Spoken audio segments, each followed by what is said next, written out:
It's the mythological beast in person for, I don't know, a year, more than a year. Rumors and leaks and specs and talk about a PlayStation-based phone. And here it is. It's the Sony Ericsson Xperia Play. Live and in the flesh, so to speak, in the silicon, I guess, at Mobile World Congress 2011 in Barcelona.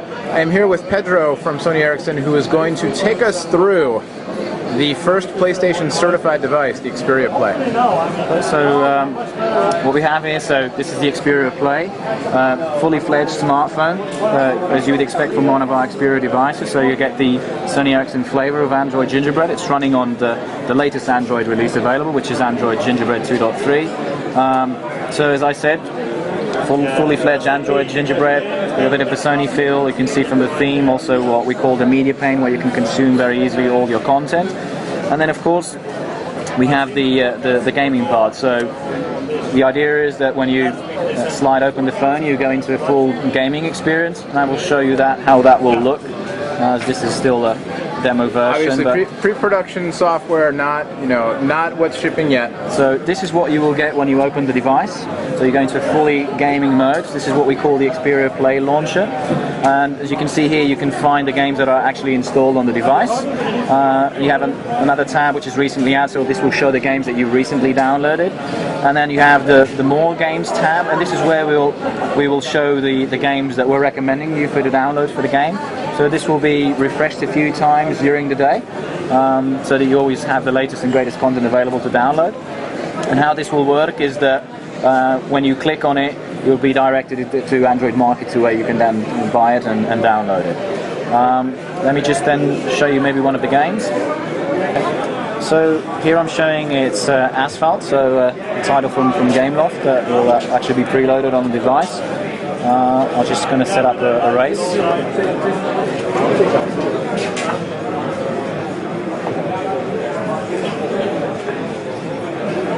Take a bit to download. So while it's just downloading, maybe I can explain. So the controls that we have on the gamepad itself. So you have the D-pad, then you have two analog touchpads, so emulating like what you get on a kind of a joystick. Right. And you have the typical 4 symbol keys from Sony, the select and start, which is very typical from Sony as well. And you can see on the back we have the shoulder buttons as well. Oh, great. Could you flip that one more time? I missed that. Yeah. Terrific. Yeah. So in this game, what you'll be seeing, so you use the X to accelerate, which very similar to what you expect on a PlayStation controller. And then just the directional keys, and then the shoulder button on the back, as you can see, actually triggers the nitros to make you go even faster. Yeah, that's the button that I hit too many times when I play games like this. I forget where the brake button is, but I know where the nitro is. So the PlayStation certified concept, what does that refer to? Well, this is the first PlayStation certified device.